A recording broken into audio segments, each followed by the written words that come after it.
May kampo dyan mga tol. Andyan ngayon si Julius mga tol na aantay ng mga kasama niya daw commander.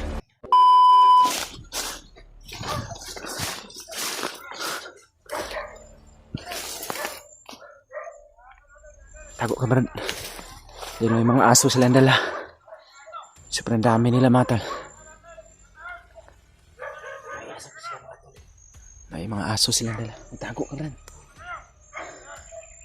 Ito din.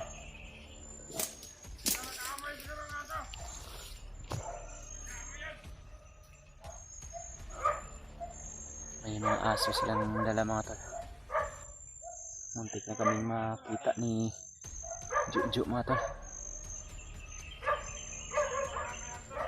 Diyan sa unahan mga tol ay mayroong kampo dyan sila mga tol. Andyan ngayon si Brad Julius sa kampo mga tol. Nagpapahinga sila Brad Julius dyan sa may kubo na malapit dito mga tol. Try naming nilapitan ni Juju mga tol pero naamoy kami ng aso kaya bumalik kami dito banda sa unahan. Pero may mga bandido na sumunod sa amin paglayo mga tol dahil sinabihan sila ni Julius na kung may maamoy yung aso mag-alerto sila.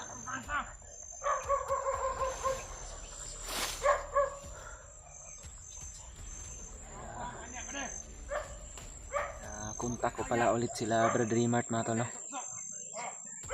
Yung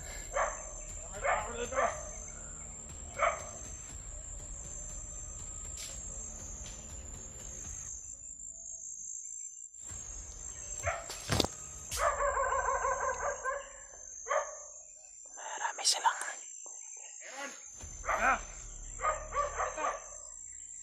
Andiyan! Andiyan kalaban!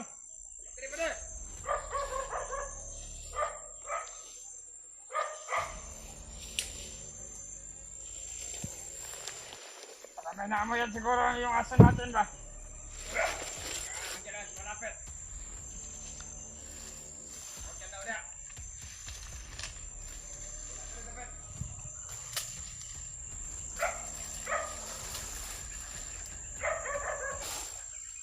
marami sila sa unahan mga tol.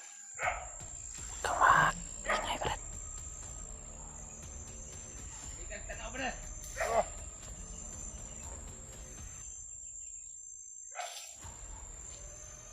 Nawala ah. Wala. Nakakita ako kanina. Gumalaw yung mga damo. Pero nawala. Dito lang siguro. Dito. Ako dito.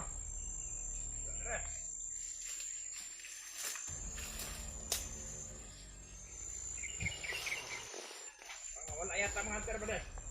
Pero, nahindik na yung aso. Nakakalaya kasi pa yun. Hindi sila magtangkap kung asap nito. Mapatay sila. Dere ba kita na ayaw madere ba de? Dere! Tama mo na na. Wala. Wala. Kita oh. Dito sa unahan ha. Hindi ka na kaming makita mga tol. Buti na lang ay nakapagtagulilang ako mga tol. Sila ba yan ha? Ha? Narinig mo niyang puto. Alarma ka na yun. Mga kasama natin, tawagan mo. Malapit dito sa kampo ni Julius mga tol. Nilapitan namin doon. May mga aso sila sa paligid kaya naamoy kami. Bumalik kami dito sa gubat.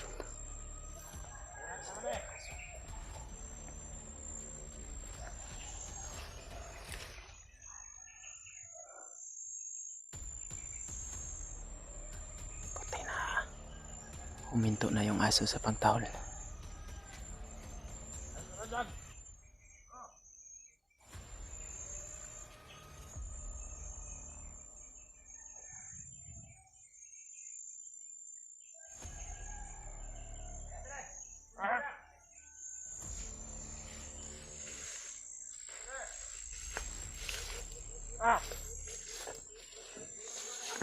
muna ako sa unahan.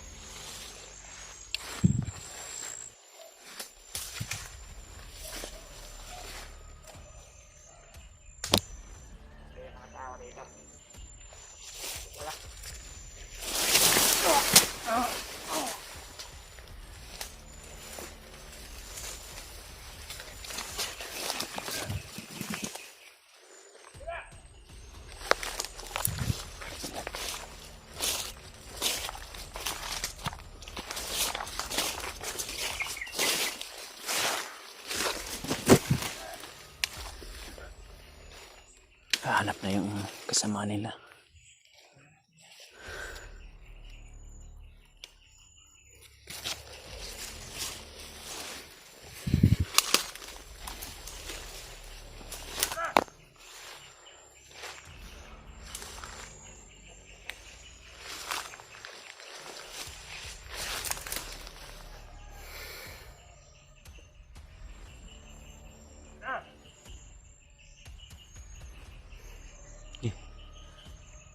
Tirahin mo na.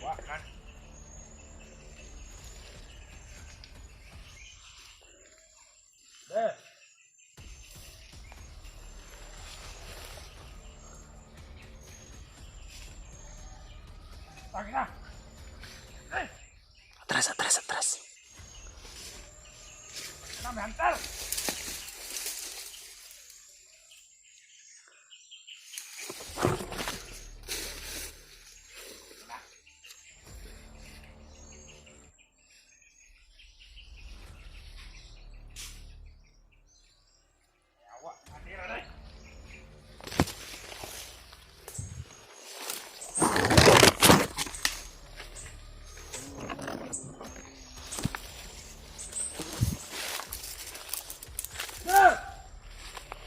Masuk!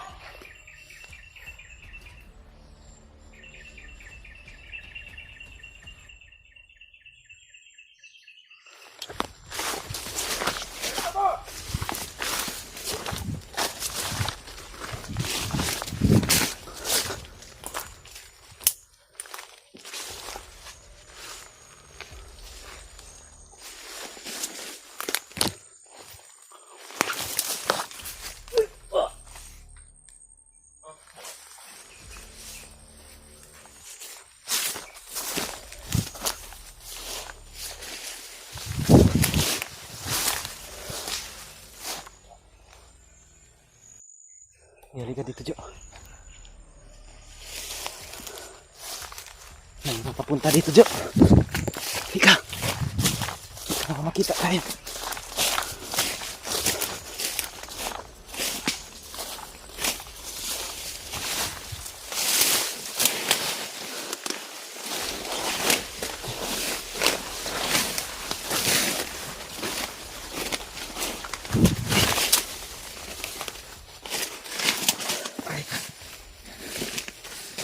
Nag-alerto yung mga kalaban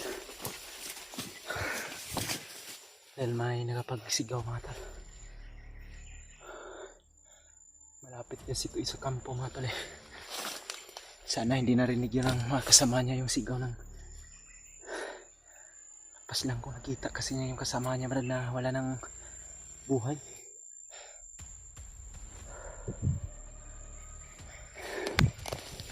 Nandyan po sa unahan mga tol. Mayroon pong isang kubo dyan mga tol na kampo ng mga kalaban. At andyan ngayon si Julius mga tol. Parang may hinihintay si Julius na commander din mga tol. Hindi ko alam kung sinong commander yung hinihintay niya. Dahil mayroon daw silang mga sasagawain na meeting dyan sa kubo na yun. Problema lang mga tol, hindi kami makalapit ng Jojo doon dahil may mga aso mga tol.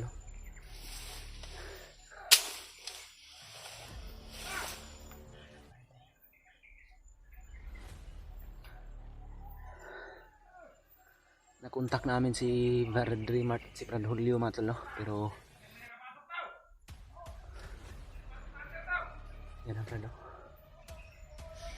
Si Julio pala at si Brad Dreamart mga tol ay ihinatid nila si Brad Edward doon sa daan palabas ng bundok mga tol. Yun yung miniseeds niya sa akin. Dahil kailangan daw ni Edward na makababa para mapagamot daw siya sa pagamutan.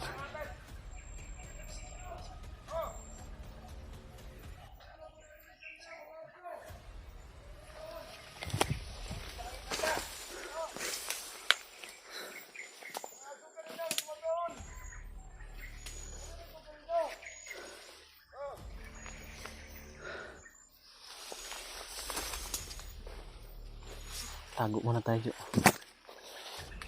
Hindi tayo pwedeng makita, baka mapalayo tayo dito sa area nila.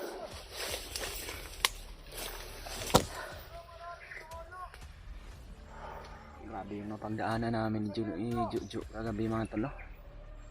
Parang binagyo yung area dito kagabi, sobrang napakalakas ng ulan.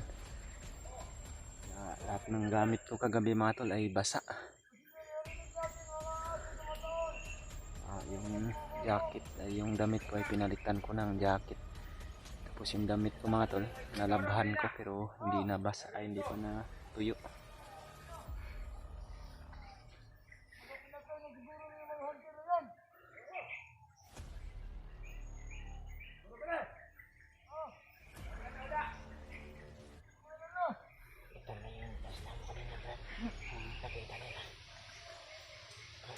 Narinig yun.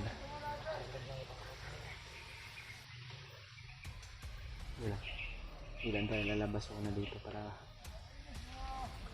hindi tayo masyado bulabog, hindi tayo makalayo sa area na ito.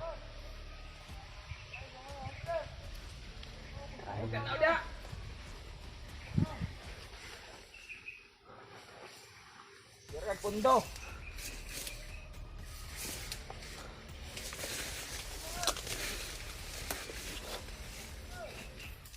Ito lang yung banda ko may sumigaw. Kasama yata natin yun.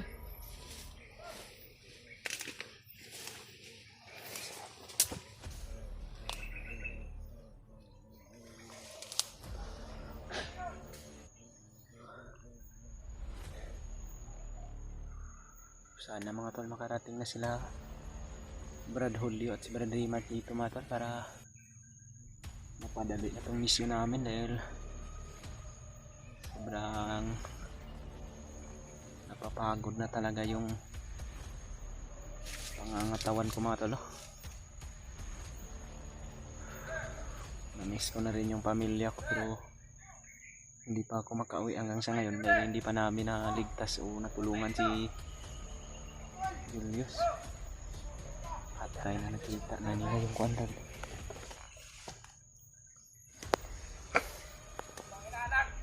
Kita yung pinasilang ko pala.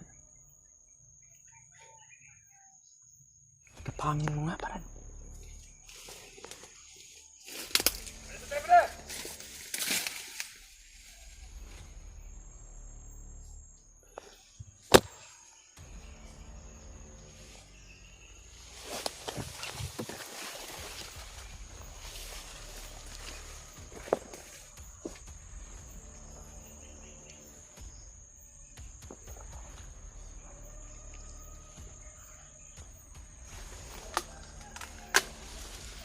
Tago ka na muna dyan.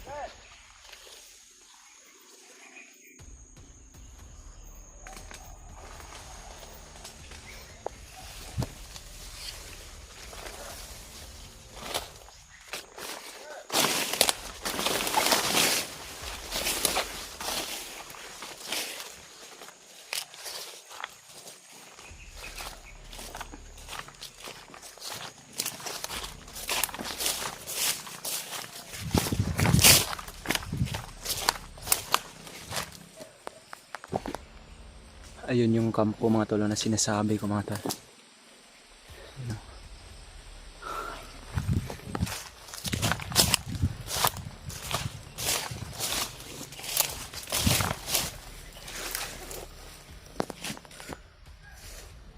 Yan.